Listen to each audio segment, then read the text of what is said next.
Oke, Assalamualaikum warahmatullahi wabarakatuh.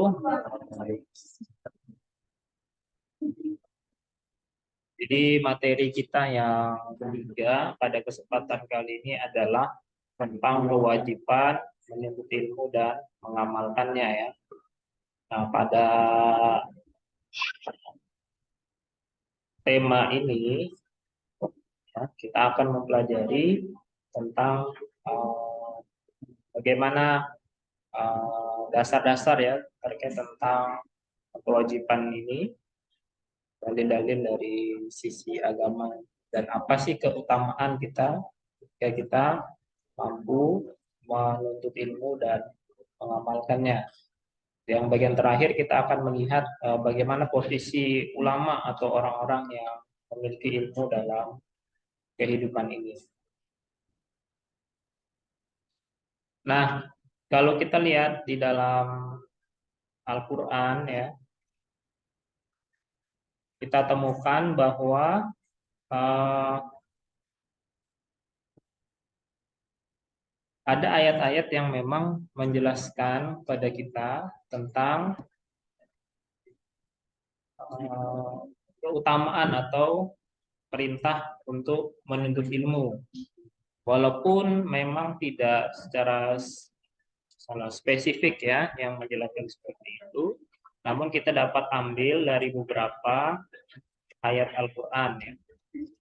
Kalau kita perhatikan di ayat Al-Quran yang populer lah misalnya, itu adalah surat Al-Alaq ya, di mana surat Al-Alaq ini ayat 1 sampai 5 itu diawali dengan perintah untuk ikro ya atau membaca. Nah, kalau kita cermati perintah ikro di sini diperintahkan kepada Nabi Muhammad yang memang diketahui bahwa Nabi Muhammad itu adalah orang yang tidak bisa membaca ya. Jadi makanya ketika dalam sirah itu ketika Nabi diperintahkan untuk membaca Iqra itu beliau mengatakan bahwa beliau tidak bisa membaca ya. Jadi diulangi lagi Iqra lagi ya. Nah, para ahli tafsir menjelaskan bahwa sebenarnya di situ bisa secara dimaknai membacanya itu bukan membaca kitab atau membaca tulisan, namun membacanya itu adalah membaca tentang fenomena alam gitu ya, membaca tentang kehidupan sosial, ciptaan dan sebagainya seperti itu. Nah itu menjadi salah satu juga ayat yang menekankan kita untuk menuntut ilmu ya, membaca dalam arti tidak membaca, memperhatikan atau memikirkan dan sebagainya. Nah, di sini disebutkan dalam salah satu ayat Al-Qur'an surat At-Taubah ayat 122 ya. Yang artinya di sini dan tidak sepatutnya orang-orang mukmin itu semuanya pergi ke medan perang. Artinya jangan sampai mereka semuanya berperang. Ya. Mengapa sebagian dari setiap golongan di antara mereka tidak pergi untuk memperdalam pengetahuan agama mereka dan untuk memberi peringatan kepada kaumnya apabila mereka telah kembali agar mereka mendapat menjaga dirinya. Artinya di sini ada perintah jangan semuanya itu berperang gitu. Jadi ada pembagian lah gitu kan. Artinya walaupun semangat berjihad itu kan memang ada perintahnya gitu. Namun sekali lagi ada pembagian, ada yang harus tetap tinggal memberikan atau memperdalam agama seperti itu. Dan itu dalam sirah-sirah nabawiyah itu juga dipraktekkan bahwa Nabi tetap mengutus atau memberikan tanggung jawab pada sahabat ketika misalnya beliau pergi berperang. Siapa nih yang suruh jadi imam, jadi apa gitu kan? Karena misalnya Nabi ikut berperang. Nah, para ulama di sini berdasarkan ayat di atas ini uh, diartikan bahwa diwajibkan untuk menuntut ilmu agama. ya. Dan kedudukan orang yang menuntut ilmu harus mampu menjadi pengingat bagi orang yang tidak mengetahui masalah agama, serta mampu menjaga diri dari hal-hal yang tidak menjerumuskan ke dalam lembah kenistaan atau kemaksiatan. Dengan demikian, ilmu menempati posisi yang sangat penting dalam Islam. Penekanan pada ilmu dan Islam sangat jelas terlihat dalam Al-Quran dan Sunnah Nabi Shallallahu Alaihi Wasallam. Jadi di sini dikatakan bahwa kalau kita lihat berjihad dengan menuntut atau menuntut ilmu, karena di sini ayatnya menjelaskan tentang perintah perang, yaitu perintah jihad.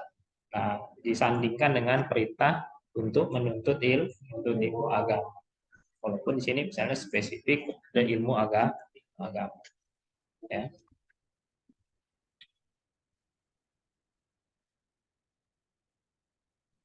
Nah, dalam salah satu hadis ya.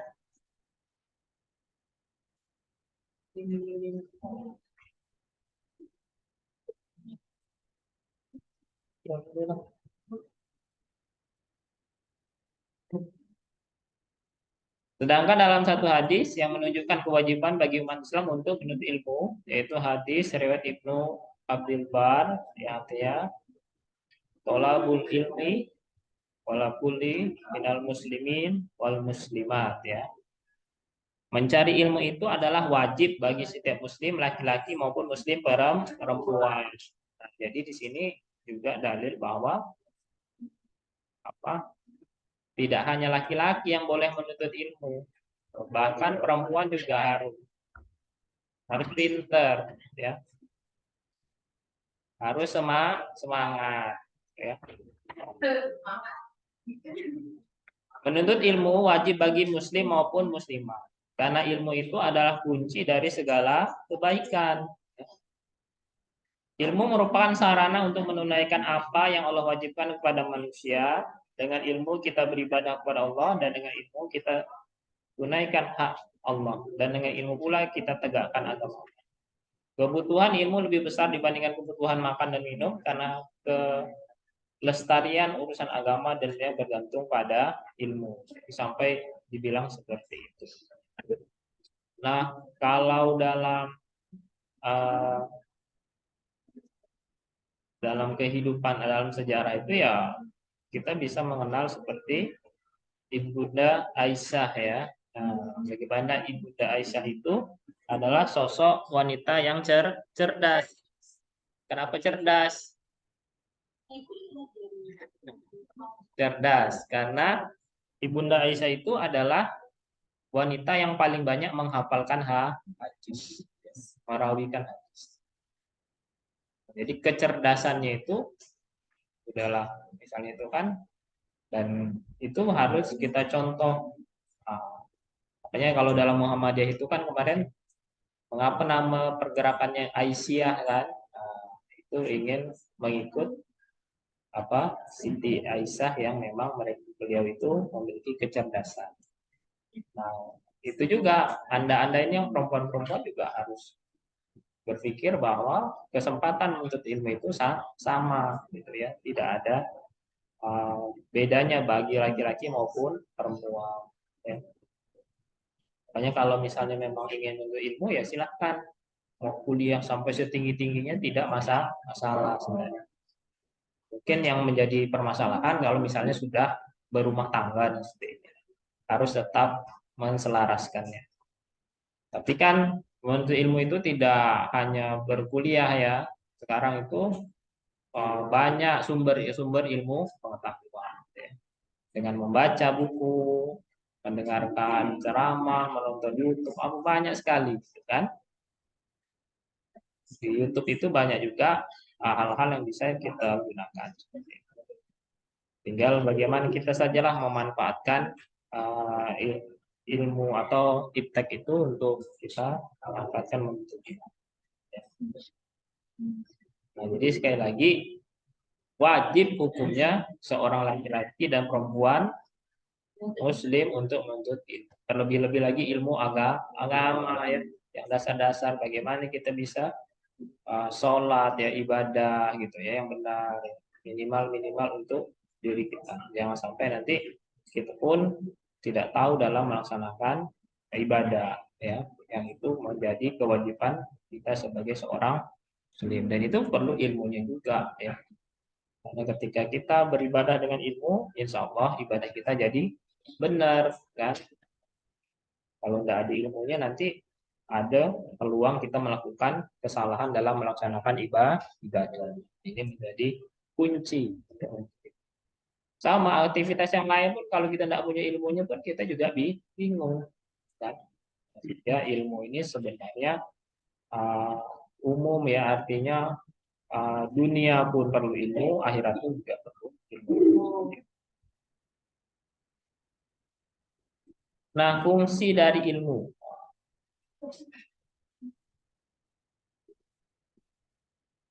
Saya naik lagi kepala saya.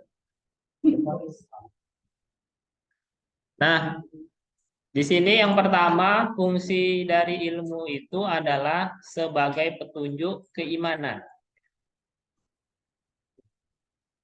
Di dalam Al-Quran surat Al-Hajj ayat 4, ayat 54, bagaimana di sini dijelaskan bahwa Allah Subhanahu wa taala adalah pemberi petunjuk bagi orang-orang yang beriman kepada jalan yang lurus. Jadi petunjuk itu sebenarnya, ya, diberikan oleh Allah kepada kita. Makanya dalam surat Al-Fatihah itu kan kita dimohonkan untuk apa? Ihdinas sirotol mustaqim. Nah, tunjukkanlah kita ke jalan yang lurus, ya. Jadi ketika kita sudah uh, apa? Iya karena wa iya karena stain. Jadi ketika kita sudah melaksanakan apa? Hanya kepada mulah kami menyembah dan hanya kepada mulah kami memohon pertolongan, ya. Baru kita memohon kepada Allah untuk ditunjukkan kepada jalan yang lurus. Dan sebenarnya, ya, kita sangat butuh sekali yang namanya petunjuk ini, kan? Bimbingan kita dalam menghadapi kehidupan ini. Dan yakinlah Allah selalu memberikan petunjuk bagi orang-orang yang tadi beriman, melaksanakan perintah, ya. Petunjuk itu, ya, kita diberikan apa ya, kemudahan, kayaknya kita mudah aja untuk melakukan sesuatu, ya, tidak ada hambatan, ini mudah, memang sudah ada alurnya seperti itu, jadi kita tinggal mengikutinya saja. Nah, yakinlah kemudahan-kemudahan yang telah Allah berikan kepada kita itu, ya, dengan segala kemudahannya itu, ya, sebenarnya itu adalah petunjuk dari Allah Subhanahu wa taala. Jadi kita berikhtiar, namun sekali lagi kemudahan ikhtiar yang kita lakukan itu semuanya diberikan oleh Allah. Nah, di ayat yang lain di surat Ali Imran ayat 7, yang artinya sedangkan orang-orang yang berilmu tinggi dan dalam mengatakan kami percaya kepada Al-Quran secara keseluruhan karena semuanya berasal dari sisi Rob kami, dan tidak ada yang bisa mendapatkan pelajaran dan peringatan kecuali orang-orang yang berakal sehat. Jadi memang Al-Quran ini sebenarnya dapat dipahami dengan baik, dapat dipikirkan atau diamalkan atau diperoleh ilmu itu memang bagi orang-orang yang punya keyakinan, ya, uh, yang memiliki keyakinan bahwa memang Al-Quran itu bersumber dari Allah, ya. Jadi kalau misalnya orang tidak yakin bahwa Al-Quran itu bukan dari sisi Allah, ya, orang-orang itu tidak akan mau percaya, ya. Dan ketika orang itu punya akal yang sehat, insya Allah dia akan mendapatkan hikmah atau pelajaran-pelajaran dari Al-Quran itu. Tapi kalau akalnya udah tidak sehat, akalnya itu udah aneh-aneh seperti itu, wah, dia tidak akan mendapatkan pelajaran tersebut, ya. Jadi jangankan mau membaca, ya, berinteraksi saja misalnya tidak mau dengan Al-Quran, ya. Kita berharap di bulan Ramadan yang akan dekat ini ya, insya Allah di hari Kamis depan ya, Kamis depan, semoga kita diberikan panjang umur dan kesehatan ya, sehingga bisa masuk dalam bulan. Karena salah satu uh, amalan yang diperintahkan dalam bulan suci Ramadan itu yang ditunjukkan atau dipraktekkan oleh Nabi dan para sahabat itu adalah membaca Al-Quran. Ya. Mudah-mudahan kita semua dapat mempererat ya hubungan kita dengan Al-Quran supaya nanti kita bisa mendapatkan petunjuk dari Al-Quran ini, merupakan sumbernya dari Allah SWT. Nah, yang kedua, ilmu itu sebagai petunjuk dalam beramal. Ya. Jadi ketika kita melakukan amal atau melakukan pekerjaan, itu perlu petunjuk atau perlu bagaimana sih cara melakukannya supaya benar, ya, tidak salah. Dalam hadis ini disebutkan bahwa seorang alim berilmu dengan ilmunya dan amal perbuatannya akan berada di dalam surga. Maka apabila seorang berilmu tidak mengamalkan ilmunya, maka ilmu dan amalnya akan berada dalam surga, sedangkan dirinya akan berada dalam neraka. Jadi ketika seorang yang berilmu ini mengamalkan ilmunya, berada dalam surga. Namun kalau tidak mengamalkannya, ya ilmunya itu di surga, tapi orang di dalam. Jadi bagaimana ketika kita melaksanakan atau beramal ini perlu ditopang dengan ilmu sehingga yang kita laksanakan ini dapat berjalan dengan benar dan diterimalah amalan-amalan tersebut. Terus yang ketiga adalah sebagai pembeda. Ada perbedaan antara orang berilmu dengan orang yang tidak berilmu. Allah bahkan menyuruh para malaikat agar sujud kepada Nabi Adam alaihissalam karena kelebihan ilmu yang dimilikinya. Apakah sama orang yang mengetahui dengan orang yang tidak mengetahui? Sebenarnya hanya orang yang berakal sehat dan yang dapat menerima pelajaran. Surat Az-Zumar ayat 9. Jadi di sini Allah juga membandingkan, bertanya kepada kita kan, apakah sama orang yang mengetahui atau orang yang berilmu dengan orang yang tidak berilmu? Ya jelas beda lah. Ya jelas beda lah, tidak mungkin sama. Seperti ini kan pertanyaan yang sebenarnya apa mengajak kita untuk berpikir. Namun sebenarnya kita sudah bisa menjawab. Ya pasti jelas beda. Ya. Orang yang berilmu dengan orang yang tidak berilmu. Nah, ditutup dengan di sini disebutkan bahwa hanya orang yang berakal sehat yang dapat menerima pelajaran. Ya, yang akalnya sehat artinya bahwa sehat akalnya itu ya mentalnya sehat, ya mampu berpikir seperti itu. Kalau akalnya sudah tidak sehat, mentalnya sudah sehat, ya bagaimana dia bisa menuntut atau mendapatkan ilmu. Kalau orang gila kan nggak bisa belajar ya, orang nggak waras gitu ya. Jadi syarat untuk menuntut ilmu ini ya salah satunya kita harus punya akal yang sehat ya. Ketika akal itu sehat, ketika ilmu itu masuk ke dalam atau pelajaran-pelajaran yang kita dapatkan ya kita mampu juga berpikir sehingga kita mampu memahami seperti itu. Kaidah menuntut ilmu. Wah. Dari Ibrahim bin Amir Ar-Ruhali menyatakan bahwa perkara yang penting dalam menuntut ilmu adalah yang pertama ikhlas karena Allah. Jadi niat ketika kita menuntut ilmu itu adalah niat ikhlas kepada Allah. Sesungguhnya ikhlas memiliki pengaruh besar untuk meraih taufik atau bimbingan Allah. Orang yang mendapatkan taufik baginya diberi kebaikan dan banyak dalam segala urusan dunia dan akhirat. Jadi ketika Anda menuntut ilmu itu, coba niatkan menuntut ilmu itu adalah kita ini untuk kebaikan kita gitu ya. Untuk mengoptimalkan akal yang telah diberikan Allah kepada kita. Ya. untuk bersyukur, ya, menjadi tanda kesyukuran kita kepada Allah, ya. Jadi kita berpikir bahwa begitu banyak nikmat yang telah diberikan kepada Allah kepada kita. Nah, kita optimalkanlah untuk hal-hal kebaikan, yang salah satunya itu adalah menuntut ilmu. Wah, saya ingin menuntut ilmu nih, kuliahnya cuma biar selesai Pak S1. Habis selesai S1 mau ngapa? Mau kerja Pak. Kalau kerja mau ngapa? Dapat duit Pak. Habis dapat duit, duitnya untuk apa? Ya, untuk jadi orang kaya Pak, katanya kayak gitu kan. Nah, berarti hanya sebatas itu saja, ya.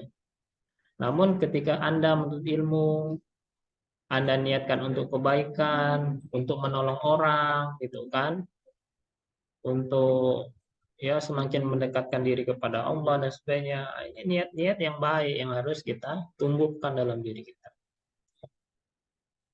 Nanti kalau misalnya kita punya niat yang tidak ikhlas ketika tidak sesuai dengan yang kita harapkan, nanti kita akan kecewa.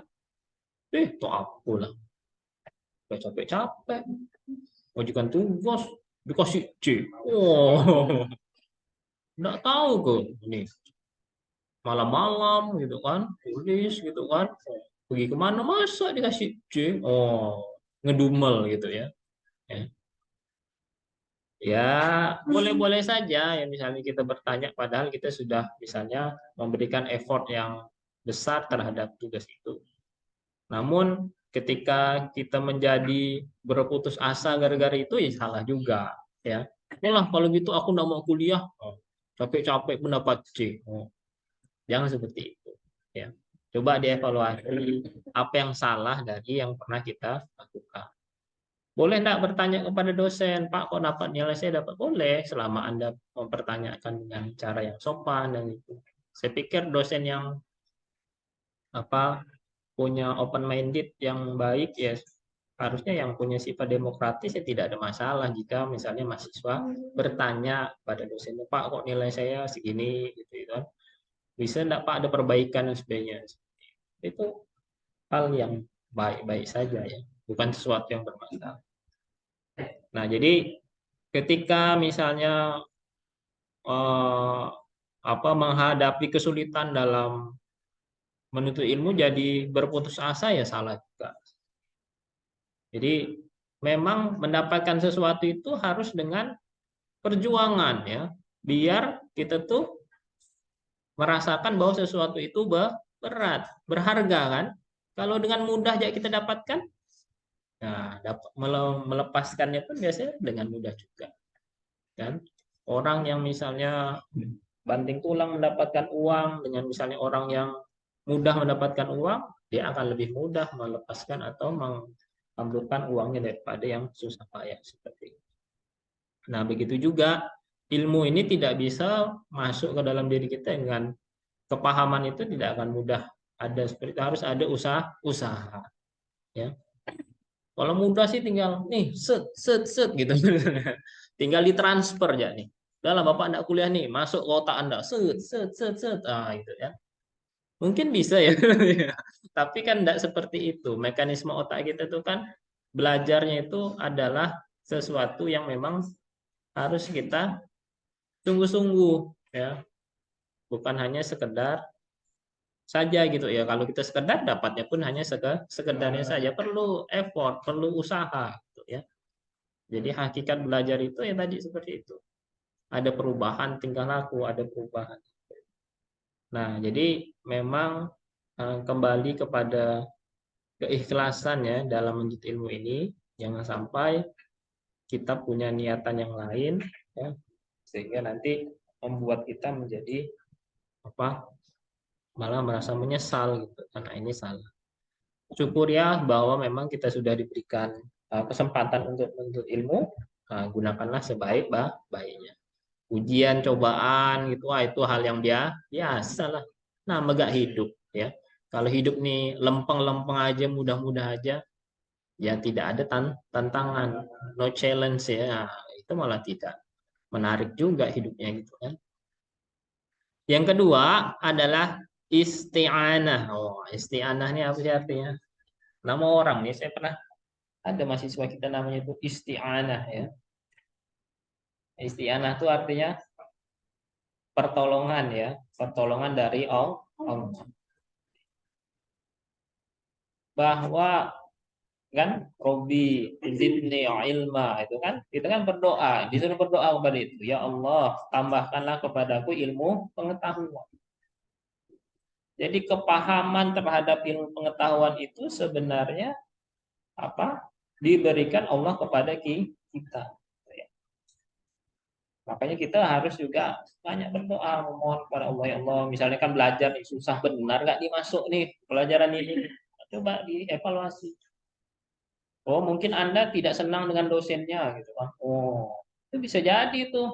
Kalau udah tidak senang dengan dosennya, oh, semanis apapun ucapan dosennya tidak akan diterima karena sudah punya mental block tadi kan, begitu kan. Udah ngetutup dah, sudah tidak suka dengan dia gitu kan. Salah satunya itu ya. Misalnya Anda sudah tidak senang dengan gurunya, dengan dosennya, oh itu. Kalau Anda sudah tidak senang dengan orang tuh, kadang-kadang kita sudah punya ini kan, persepsi, oh, salah semua itu.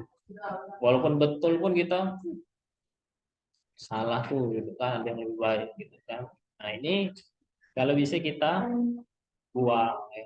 Jangan sampai punya sikap-sikap yang seperti itu sehingga menyebabkan itu menghambat Anda mendapatkan ilmu.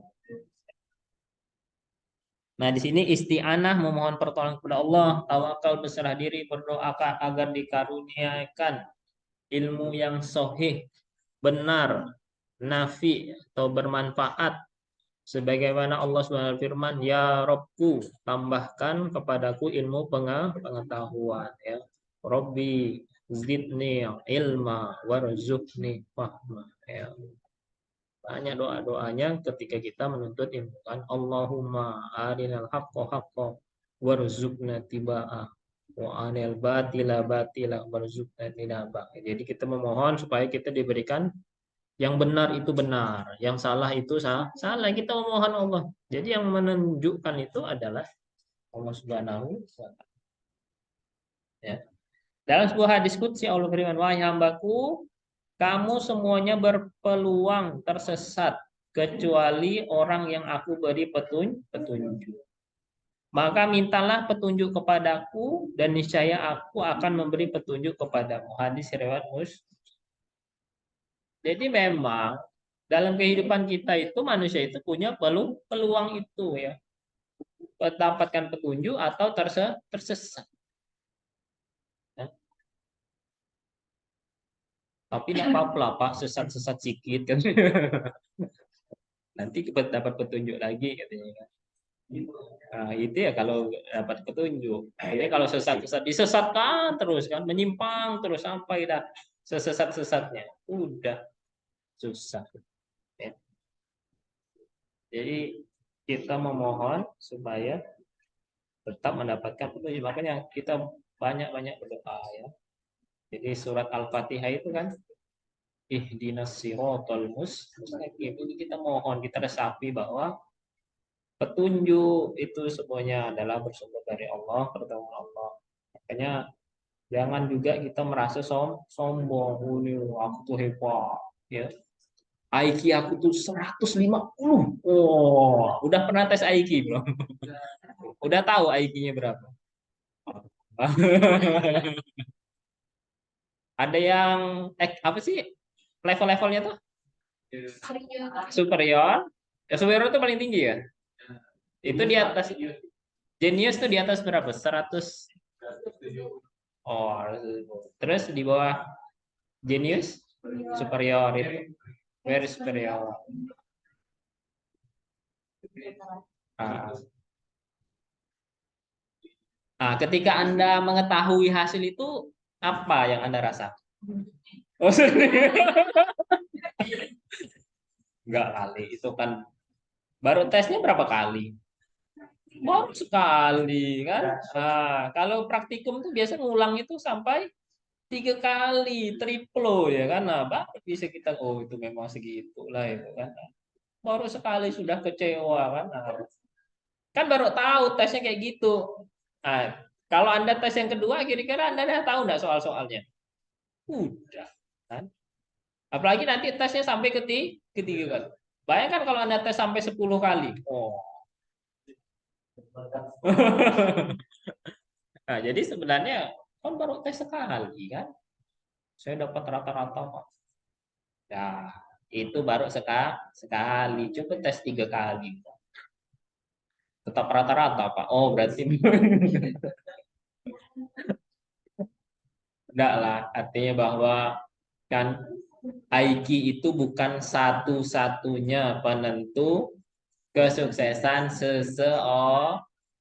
Banyak orang yang IQ-nya bagus, tapi attitude-nya, emosionalnya tidak bagus. Itu pun tidak akan sukses. Pinter tapi sombong, pinter tapi bohong, gitu. Pinter tapi suka menipu, itu juga tidak baik. Pinter tapi sombong, nanti seperti korun, kan? Ngaku bahwa semua yang didapatkannya atas berkat dari usahanya sendiri, ilmunya sendiri. Apa yang terjadi pada korun? Hmm, ditenggelamkan dengan hartanya, ya. Korun itu kan kaya ya, banyak punya gudang harta. Kalau pernah kalau pernah baca komik Donald Duck, pernah baca nggak Donald Duck? Oh, itu ada sosok pamannya tuh. Siapa nama pamannya tuh? Paman Gober namanya. Ah, itu punya gudang emas juga, gudang harta lah. Mandi ya pakai koin gitu ya. Mirip seperti si Krab lah tuh. Tuan Krab ya. Zaman saya dulu Donald Duck, itu ada namanya Paman Gober. Jadi orang itu memang kecenderungannya ya kalau punya harta ditimbun sebanyak-banyaknya ya. Dan orang tidak akan pernah puas ya, seperti itu.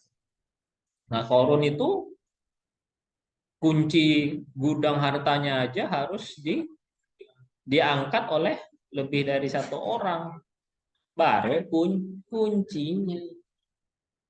Pak, kalau kuncinya sebesar itu gemboknya sebesar apa? Mungkin gemboknya besar juga atau apa? Belum, kalau kunci sebesar itu berarti sebesar apa gudang hartanya.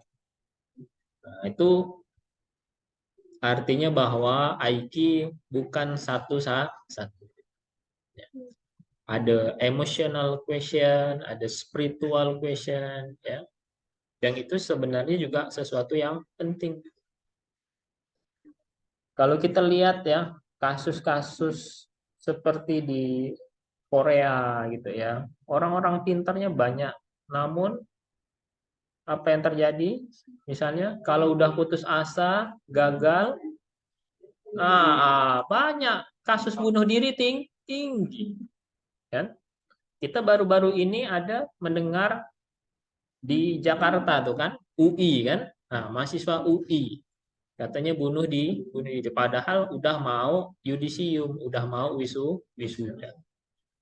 Ternyata apa kasusnya? Dibaca ternyata orang tuanya divorce ya, bercerai, berpisah, orang tuanya tidak mau datang kan, dia wisuda. Wah, sedih dia kan. Tapi tidak harus harus seperti itu ya. Kalau orang punya keimanan yang baik, ya jangan seperti itu ya. Emang dia wisuda itu hanya mendapatkan ilmu hanya untuk itu kan, biar orang tuanya. Ya salah satunya sih kita membanggakan orang. Namun ketika itu terjadi ya jangan seperti itu ya. Apalagi misalnya kita tahu bahwa misalnya bunuh diri itu adalah dosa besar ya, dosa besar ya. Karena berputus asa terhadap rahmat Allah. Tapi kan memang udah takdir Pak di mati. Iya sih, matinya sih sudah takdir. Tapi kan kita bisa memilih ya. Kalau bisa cara matinya itu jangan sampai bunuh diri lah. Nah, kapan meninggal itu takdir, tapi bagaimana cara meninggal itu sebenarnya kita bisa pilih lah gitu ya. Kita bisa cari caranya gitu kan. Jangan seperti itu ya. Nah, di negara-negara maju, Singapura ya, Korea itu, Jepang, kita lihat gitu. Banyak ternyata kasus bunuh diri. Nah, itu IQ-nya tinggi. Tapi tadi karakter ya, emosional, spiritualnya rendah ya. Jadi kita bersyukur juga kita nih di Indonesia nih masih agama tuh masih penting loh. Agama itu masih menjadi dijadiin sesuatu yang penting gitu. Nah, kalau di sana di Korea mungkin nggak ada agama, tak penting lah.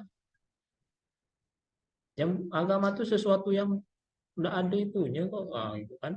Ngapain meyakini sesuatu yang nggak bisa dilihat sampai seperti itu.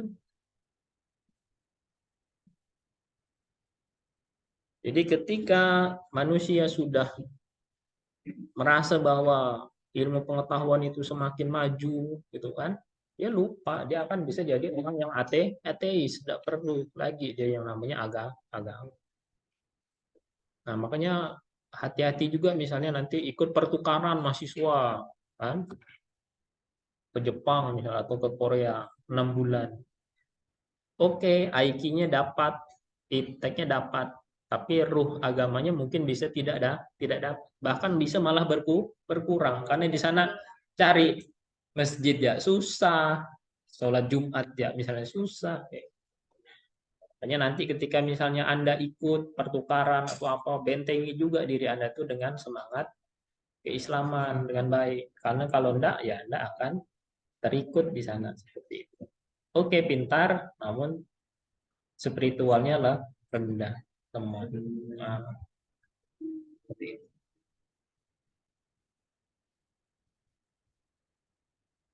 Nah, upaya meraih ilmu.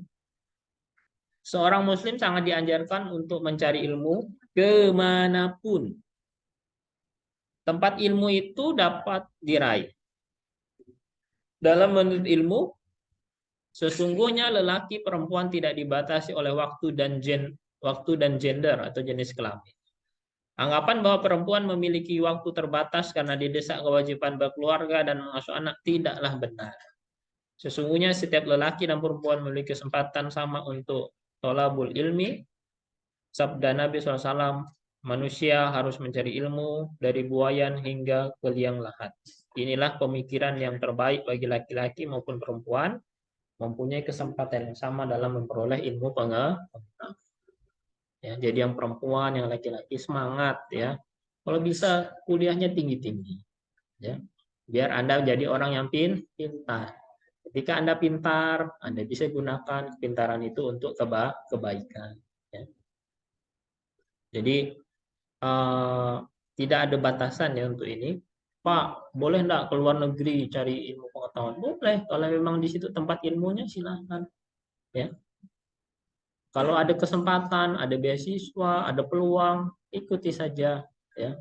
Namun sekali lagi tetap kita menjaga keimanan kita ya, jangan mudah terpengaruh. Keutamaan orang yang butuh ilmu, ilmu adalah merupakan suatu fadilah dan kemuliaan yang diberikan oleh Allah kepada siapa saja yang Dia kehendaki. Orang yang telah diberikan ilmu oleh Allah sesungguhnya adalah telah mendapatkan sesuatu anugerah yang besar dari ilmunya itu. Karena dengan ilmu itu dia dapat mengetahui, memahami makna dari hidup ini secara benar dan hakiki. Sehingga menuntut ilmu adalah suatu keniscayaan bagi manusia. Terdapat banyak dalil baik dari Al-Quran maupun hadis. Sunnah Rasulullah terkait keutamaan orang yang butuh ilmu dan orang yang berilmu. Salah satunya Al-Quran menunjuk keutamaan bagi orang butuh ilmu adalah surat Az-Zumar ayat 9. Yang artinya, apakah kamu orang musyrik yang lebih beruntung ataukah orang yang beribadah pada waktu malam dengan sujud dan berdiri karena takut kepada azab akhirat dan mengharapkan rahmat Tuhan-Nya. Katakanlah, apakah sama orang yang mengetahui dengan orang yang tidak mengetahui? Sebenarnya hanya orang yang berakal sehat yang dapat menerima pelajaran. Jadi yang ini pertanyaan yang tadi juga ada disinggung bahwa pasti berbeda lah orang yang mengetahui dengan orang yang tidak mengetahui. Dan itu adalah keberuntungannya ketika kita bisa diberikan kepahaman terhadap ilmu ini. Nah, ini membandingkan antara orang yang taat kepada Allah, yaitu orang yang mengenal Tuhannya, mengenal syariat dan mengenal pembalasannya, serta mengenal rahasia dan hikmah-hikmahnya. Dengan orang-orang yang berpaling dari Allah, yang mengikuti hawa nafsunya, membandingkan antara orang yang berilmu dengan orang yang tidak berilmu, hal ini jelas tidak sama.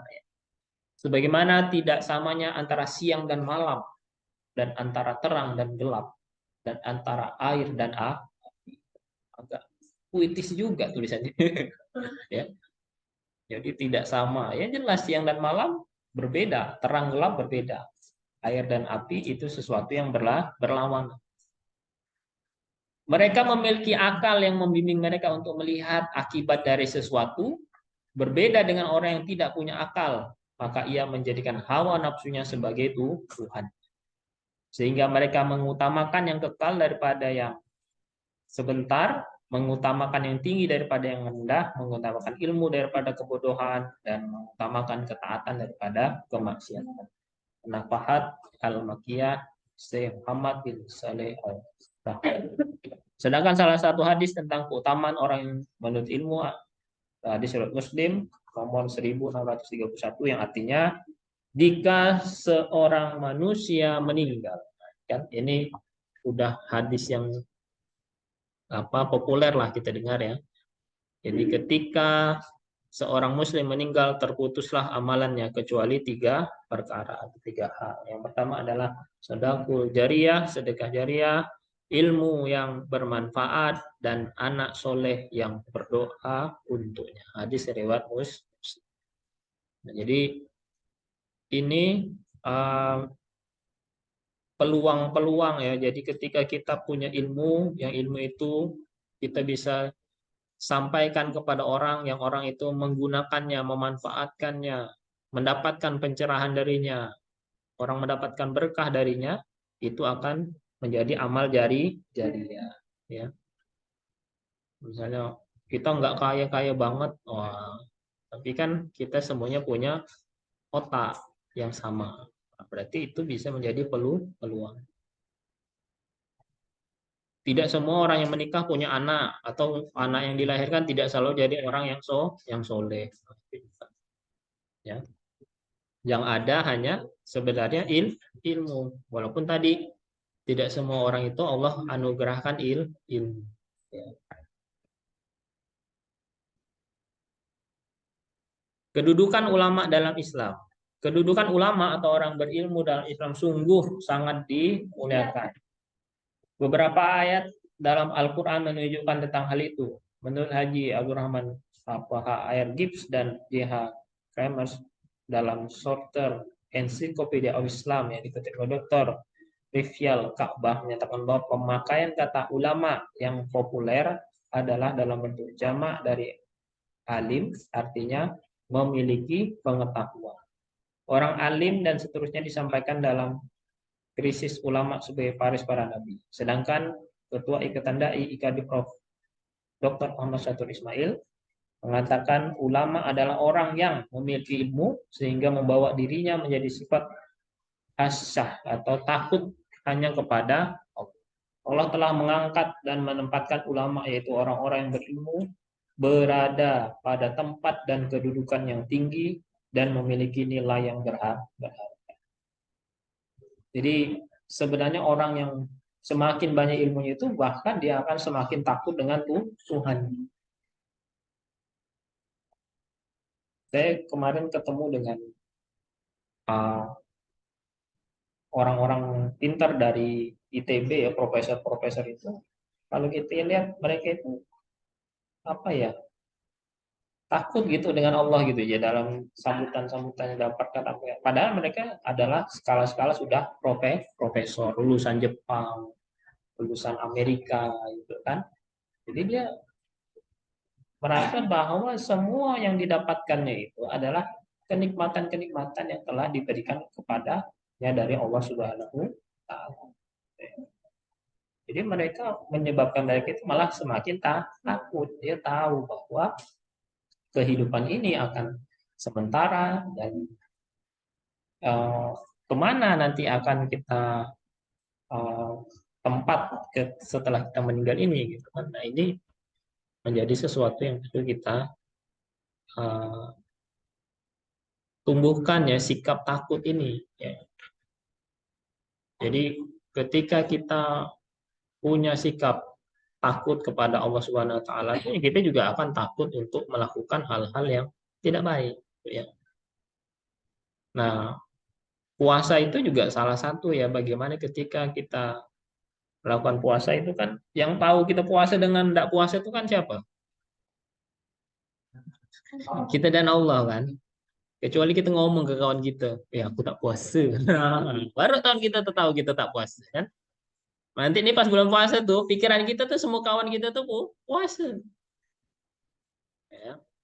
Kecuali kita ngomong atau kita terang-terangan depan dia makan atau minum. Itu aja kita bisa ngeles, lupa gitu. Tapi kalau kita ndak ngasih tahu, ndak terang-terangan makan depan dia, minum depan dia, orang selalu berpikir kita puasa. Dan di situ yang tahu hanya Allah dengan kita saja, apakah kita puasa atau tidak. Ya, nah, ketika puasanya betul-betul baik gitu kan, jadi kita ndak akan apa curi-curi lah misalnya kan. Pas mau sholat wudhu, wah kumur-kumur lah dia kan. Ah minum sedikit ah gitu. Kan nggak ada yang tahu. Kawan sebelahnya tahu kan. Kok kau kumur-kumur tak kau buang? Oh aku punya penyimpanan nih di leher. Emang sapi gitu kan. Nah, punya kantong itu kan. Enggak seperti itu ya. Jadi sekali lagi eh, kita perlu pupuk rasa takut kita kepada Allah Subhanahu wa taala yang dengan salah satunya itu. Ketika kita banyak menuntut ilmu tuh, kita kan semakin sadar bahwa kita tuh sebenarnya banyak yang tidak tahu. Banyak yang kita tidak tahu. Allah lah yang maha mengetahui gitu kan. Jadi kita jadi semakin kenal bahwa oh kita memang banyak tidak tahu dan ini adalah nikmat Allah yang telah diberikan kepada kita. Nah, sekali lagi pemikiran seperti itu adalah pemikiran orang-orang yang apa Allah beri petunjuk ya. Nah, kalau pemikiran yang lain sih mungkin wah nggak penting tuh gitu kan. Ini semuanya adalah ulama adalah orang yang paling takut kepada Allah. Surat Fatir ayat 28. Sesungguhnya yang takut kepada Allah di antara hamba-hambanya hanyalah ulama, orang yang diberikan ilmu, yang diberikan pengetahuan. Jadi orang-orang pintar, ulama itu harusnya mereka itu apa? Semakin takut dengan Allah karena semakin banyak ilmu yang diketahui. Sesungguhnya orang yang paling takut kepada Allah adalah ulama, yaitu orang-orang yang berilmu. Karena dengan semakin mengenal Allah yang Maha Agung, Maha Besar, dan Maha Mengetahui segala sesuatu, maka dia akan lebih memiliki rasa takut dan akan terus bertambah rasa takutnya. Jadi dia ketika mendapatkan banyak ilmu itu dia semakin kenal bahwa Allah itu Maha Agung, Maha Besar, Maha Mengetahui, ya seperti banyak sekali ilmu itu, gitu kan. Nah ini menjadi uh, alasan gitu mengapa ulama itu paling takut pada Allah. Tapi Pak, kalau ada ulama yang tidak takut dengan Allah gimana? Oh, ini berarti ulamanya pun mungkin keilmuannya itu keilmuan yang tadi ya tidak balance, mungkin hanya ilmu dunia saja. Sedangkan dia tidak berpikir tentang kehidupan setelah dunia ini. Sebagaimana Allah berfirman dalam beberapa ayat surah Al-Baqarah ayat 30 dan ingatlah ketika Tuhan mau berfirman kepada para malaikat sesungguhnya aku hendak menjadikan seorang khalifah di muka bumi. Mereka berkata, mengapa engkau hendak menjadikan khalifah di bumi itu orang yang membuat kerusakan padanya dan menumpahkan darah padahal kami senantiasa bertasbih dan memuji engkau dan maha suci engkau Tuhan berfirman sesungguhnya aku mengetahui apa yang tidak kamu ketahui. Surah Al-Baqarah ayat 30. Ini ketika Allah ingin menciptakan Nabi Adam. Memang kalau dari ayat ini tuh sebenarnya memang manusia itu tempatnya di bumi. Kan orang berpikir gitu kan, oh ini gara-gara Nabi Adam nih kita nih turun ke bumi nih. Kalau enggak tuh kita tempatnya di surga. Apalah pakai makan-makan buah kuldi katanya kan. Pakai terpengaruh oleh ajakan setan katanya kan. Itu ternyata setan itu bukan sekali ya katanya menggoda Nabi Adam tuh bukan sekali, bukan bukan hanya Nabi Adam, Siti Hawanya juga digoda. Nah, kadang-kadang perempuan tuh juga gitu ya kalau digoda kan. Nah, maksudnya dia bisa mempengaruhi laki-laki. Wah, sudah banyak kasus sekarang kan. Oh, oh, bagaimana perempuan itu bisa apa mempengaruhi laki-laki? Waduh, banyak kasus seperti itu kan. Baik di level nasional, bahkan kita di Pontianak pun kemarin mendengar kasus itu kan. Oh, dia sampai internasional. Bahwa memang wanita itu ya kita agak hati-hati yang laki-laki dengan wanitanya. Betul ya, maksudnya nih. Laki-laki itu tunduknya dengan wanita ya. Salah satunya seperti itu. Bagaimana Firaun yang kejam ya disetunduk dengan apa Titi siapa namanya Aisyah ya. Sehingga ketika ketemu bayi yang dihanyutkan di sungai, jangan dibunuh. Nah, jangan dibunuh ini. Ini mungkin nanti bisa bermanfaat bagi kita. Nah, padahal mungkin Firaun tahu ini pasti siapa nih yang nganyutkan bayi ini, gitu kan? Atau dia pikir, ih tega banget ya ada orang nganyutkan bayi. Kalau dulu nganyutkan bayi, kalau sekarang buang di tong sampah gitu ya.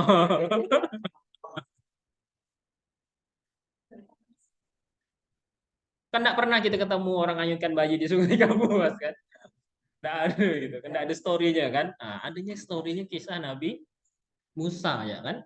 Dihanyutkan di sungai Sungai Nil ya, bukan Sungai Kapuas ya, Sungai Nil. Itulah kita nggak kepikir juga gitu ya. Tapi ternyata itu tuh taufik juga dari Allah kepada emaknya Nabi Musa. Dia kan bingung ya. Brojol anaknya laki-laki. Ya Allah, laki-laki anak aku nih katanya. Matilah dia nih gitu kan mikir. Gimana yo, gimana yo, gimana yo. Kan ketahuan nih dibunuh nih. Wah, mikir, ternyata Allah tuh mengilhamkan kepada emaknya Nabi Musa. Ya, ada yang membisikkan kan, hanyutkan dia nih, dihanyutkanlah ke sungai. Ya, itu kan kalau nggak salah di situ ada di Al-Quran kan kisah itu ya bahwa mamanya Nabi Musa itu mendapatkan ilham untuk itu dan yakin bahwa nanti anaknya itu pasti akan kembali ke dia.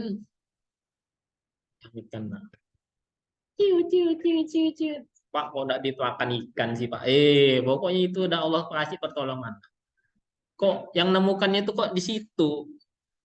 Nggak hanyut nyangkut di pohon kan? Gitu. Nah, itu semuanya adalah rekayasa Allah. Sengaja tuh. Nggak ada ikan yang nyambar, nggak ada sepit yang lewat ya kalau saat itu kan. Kok yang nemukannya si pemaisurinya gitu kan. Nah, sudah ditakdir kan. Kalau Allah ingin melakukan itu kan dapat tuh seperti itu. Ini kita ngomongin apa sih tadi? Gara-gara wanita tadi katanya. Nah, oh masalah bumi tadi itu ya, bahwa memang tempat manusia tuh sebenarnya di bumi ya. Jadi bumi dulu itu sudah diciptakan oleh Allah sebelum manusia itu ada.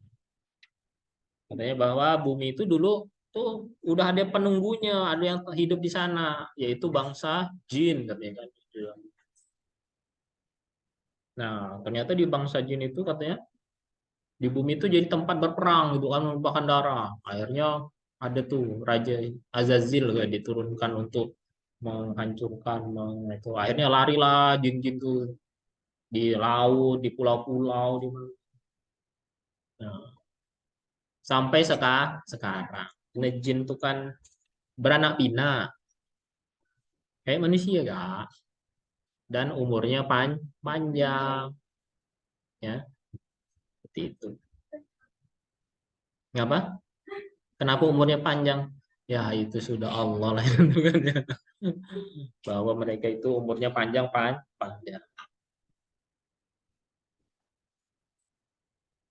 sampai apa? Yang Nabi Sulaiman itu kan, wah, jin nyangka Nabi Sulaiman itu masih hidup, duduklah di singgasananya megang tongkat. Tapi tongkatnya dimakan rayap, baru patah, jatuh, udah mati punya gitu kan. Waru loh dia kemana-mana, kan seperti itu. Waduh, janganlah. Kita tuh malah hanya diperintahkan untuk apa? Berlindung dari godaan setan. Nggak ada kayaknya perintah kita itu berperang kepada jin. Karena kita tuh jelas kalah, kita nggak bisa lihat dia kan. Gitu kan. Kita nggak bisa lihat dengan jin. Kita tuh malah diperintahkan untuk memohon perlindungan dari Allah, dari godaan setan, yang itu dari galangan jin dan manusia. Jadi tidak ada perintahnya kita untuk melawan jin, ya. Bagi berkawan dengan jin. Mungkin dia punya rumah di bawah laut gitu kan, teknologinya maju gitu kan. Dia mungkin juga buat peradaban kan di tempat tinggal dia kan. Cuma kan kita tidak tahu. Kita tidak melihat karena kita berbeda dimensi, beda alam. Ketika jin itu katanya menampakkan diri kepada manusia itu, bahkan sebenarnya jin itu bisa dibunuh, bisa apa gitu, karena dia sudah melewati dimensi dia kan kepada dimensi manusia. Tapi ya itu jangan dicari-cari lah ya. Ah, nggak bagus kita berkawan dengan jin tuh. Dulu jatuh film jin, oh jini apa itu kayaknya wah senang ya punya jin gitu kan, minta apa aja nanti dibantu gitu kan. Itu tuh filmnya agak bikin orang mengajarkan kesyirikan gitu. Bapak dulu sering nonton juga tuh film itu tuh, kan waktu itu kecil kan. Nah, wih hebat ya Om Jin gitu kan. Oh, yang ada di dalam gitu kan. Tapi itu kan sebenarnya tidak bagus ya. Berteman dengan jin itu susah loh. Kita nanti bisa melihat gitu kan. Alamnya udah bisa dibukakan kan. Kan? Anda kalau bisa lihat jin tuh enggak senang loh. Jin tuh soalnya wujudnya enggak bagus gitu. Apa sih wujudnya tuh enggak cantik, enggak ganteng gitu. Hah? Menyerupai itu dia udah masuk ke alam manusia kan. Ini bisa dia melihat gitu kan. Ya, kalau dia bisa dia menyerupai masuk tuh bisa dipukul gitu. Tapi kan kita nggak tahu. Oh ini nih jin ya gitu. Kan enggak. Paling dia kalau orang kesurupan ya dia kan kayak gitu kan. Makanya orang kesurupan tuh kan, kalau tangan katanya kan biar cepat keluar tuh dipencet ininya kan kukunya kan. Dia sakit juga karena dia masuk dalam situ kan. Dipencet nih katanya nih kan, jempolnya ditekan gini kan. Kau keluar nak. Ah dia sudah sakit kan, jempol kaki, jempol apa kan. Dipukul-pukul palanya gitu kan. Nah, enggak sih kalau saya sih terus terang kalau nengok orang kesurupan tak mau saya dekat-dekat lari ya saya. Ngapain? Bukan bukan ahli, bukan seru. Kayaknya saya enggak interest ya masalah kayak gitu. Nah, manusia ini belajar agama, belajar takdir, iya, betul. Jin mengenal kita dong, belajar kita juga tuh. Belajar. Kalau dalam surah Ad-Jin itu kan ada ya, di Al-Quran itu surah Ad-Jin itu ada. Sama, jadi ketika kita tuh ketika di situ disebutkan Nabi itu membaca Al-Quran, jin tuh kerumunan. Kerumunan itu kayak mengerumuni, mendengar apa sih yang Rasulullah itu baca. Baca tuh dia udah dapat ilmunya, dia balik ke kaumnya untuk berdakwah juga. Jin tuh ada yang muslim kak, ada yang beriman kak, ada gak yang sesat. Iyalah, Makanya setan itu ada golongan jin dan manusia. Manusia. Jin yang suka ngaco tuh ada gak? Hah? Jin korin. Oh itu yang nengok kita tuh kan. Oh dia tahu nih. Ada mampu korin tuh yang ngikutin kita kan. Nah, makanya dialah yang nanti yang bisa nyerupai orang kalau sudah meninggal tuh bangkit. Bangkit lah dia nih katanya kan. Padahal itu adalah jin. Dia tahu nih orang ini nih sukanya pakai baju apa, gimana. Karena dia tuh selalu ngikutin. Makanya di suatu ketika dia bisa menyerupai manusia. Manusia. Oh ini bangkit nih katanya. Kan orang yang meninggal yang meninggal. Korinnya lah itu yang menyerupainya. Gitu ya.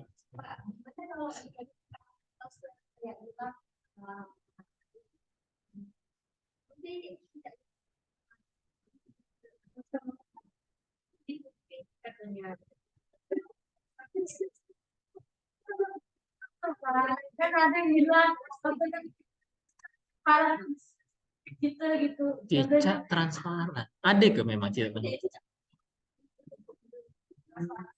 Pernah lihat Anda? Enggak. Di rumah. Dia ngapain tuh nguping? Itu jin sebenarnya. Atau apa?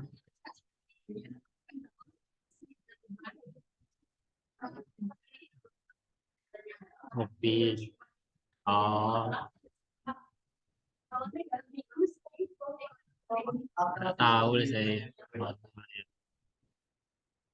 Memang jin itu bisa menyerupai itu memang bisa gitu ya. Menyerupai misalnya anjing lah apa apa yang misalnya hitam serba itu gitu orang bisa apa tapi tidak jangan juga seperti itu. Kalau bisa kita tangkap lah si cicak itu betul lah dia masih cicak gitu kan ya. Geli, Pak. Ya kalau itu berarti itu spesies cicak aja gitu ya. Jangan malah kita mudah terpengaruh seperti itu gitu ya.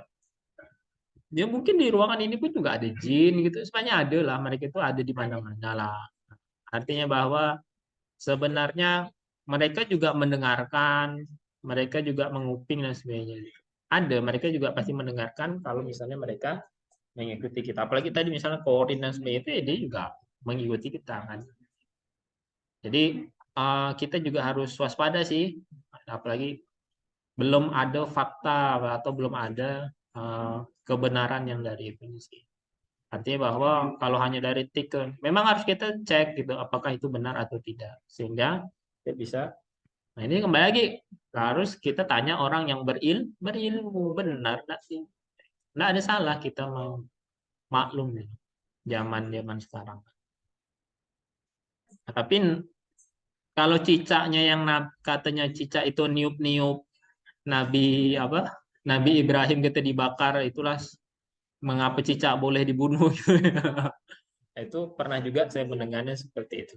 Tapi ya sekali lagi cicak itu memang ada negatifnya, ada tidak bagusnya juga.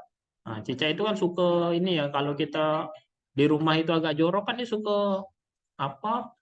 Pas kita tidur tuh kan dia suka ke tempat makanan, dia kencing di sembarangan tempat itu juga bisa jadi penyakit. Hati-hati juga. Makanya misalnya makanan tuh harus ditutup. Karena ternyata dia tuh makan-makan juga kayak gitu, gitu kan? Dan itu bisa jadi penyakit. Nah, begak cicak ya. Gitu ya. Nah, saya kurang tahu juga, tapi belum menemukan juga sih. Artinya kita jangan mudah juga percaya sih. Ya, seperti itu. Oh, hewan mendengarkan enggak yang kita omongkan dengar lah, gitu kan? Gimana kisah Nabi Sulaiman yang mau lewat tempat itu kan? Oh, semut, Sulaiman mau lewat nih, gitu kan? Oh, ketawa Nabi Sulaiman, hahaha, dia kan? Stop, gitu kan? Oh, disuruh berhentilah para. Jadi sebenarnya jin hewan ketika kita berbicara itu kalau dia ada di situ dia itu mendengar selama telinganya masih waras normal dengar dia. Itu ngomong hati ya. Hati. Malaikatnya dengar kan? Malaikat juga tahu. Siapa yang bicara? Malaikat juga tahu. Ya. Lanjutkanlah sedikit lagi nih ya. Gara-gara ngomongin jin. Surah Al-Baqarah 32. Mereka menjawab, Maha Suci Engkau, tidak ada yang kami ketahui selain apa yang telah Engkau ajarkan kepada kami. Sesungguhnya Engkau yang Maha mengetahui lagi Maha bijaksana. Ayat-ayat di atas menunjukkan bahwa Allah menjadikan manusia sebagai khalifah pelaksana syariat di muka bumi. Jadi memang manusia itu tempatnya di muka bumi. Jangan ada yang nyalahkan Nabi Adam. Tak boleh, ya. Memang tempatnya di bumi. Bila nih salah gara-gara Nabi Adam maunya aja diprovokasi oleh setan. Memang kamu tidak pernah. Yang seperti itu. Allah memberikan kelebihan-kelebihan kepada Musa, manusia, sehingga kelebihan itu bisa melebihi para malaikat karena Allah memberikan ilmu kepada manusia. Ya. Malaikat itu kan keimanannya flat ya. Itu disuruh sujud aja. Sampai kapan Pak? Ya sampai disuruh berhenti oleh Allah. Nah, manusia itu keimanannya bisa naik tinggi, bisa melebihi malaikat, namun bisa turun lebih rendah daripada binatang. Makanya kita harus jaga keimanan. Nah, ini bulan Ramadan nih potensi kita untuk kita banyak beramal sehingga kita bisa melebihi malaikat.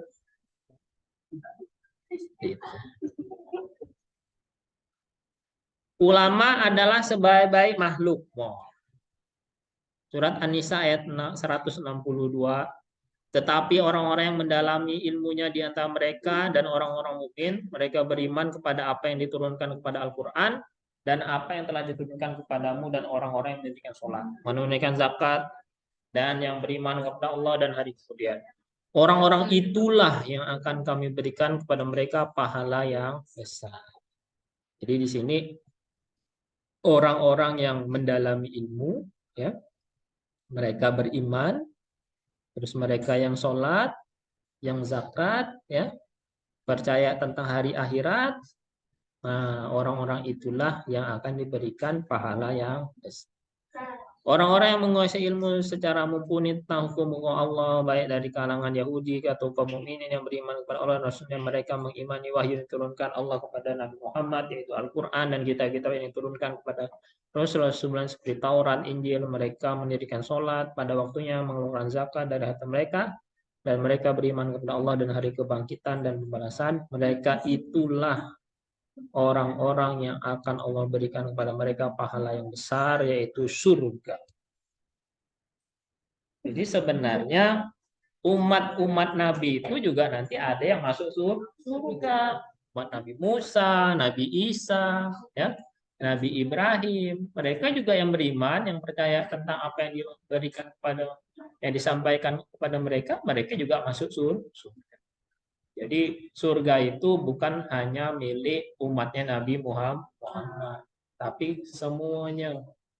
Walaupun umat Nabi Muhammad itu umat yang paling besar, yang paling banyak yang akan masuk surga. Ya. Allah menyebut persaksian para ulama atas kehidupan bersama malaikat. Surat Ali Imran ayat 18. Allah menyatakan bahwa tidak ada Tuhan melainkan Dia yang berhak disembah, yang menegakkan keadilan. Para malaikat dan orang yang berilmu juga menyatakan yang demikian itu. Dan tak ada Tuhan melainkan Dia yang berhak disembah, yang Maha Perkasa, Maha Bijaksana. Ali Imran 3 ayat 18.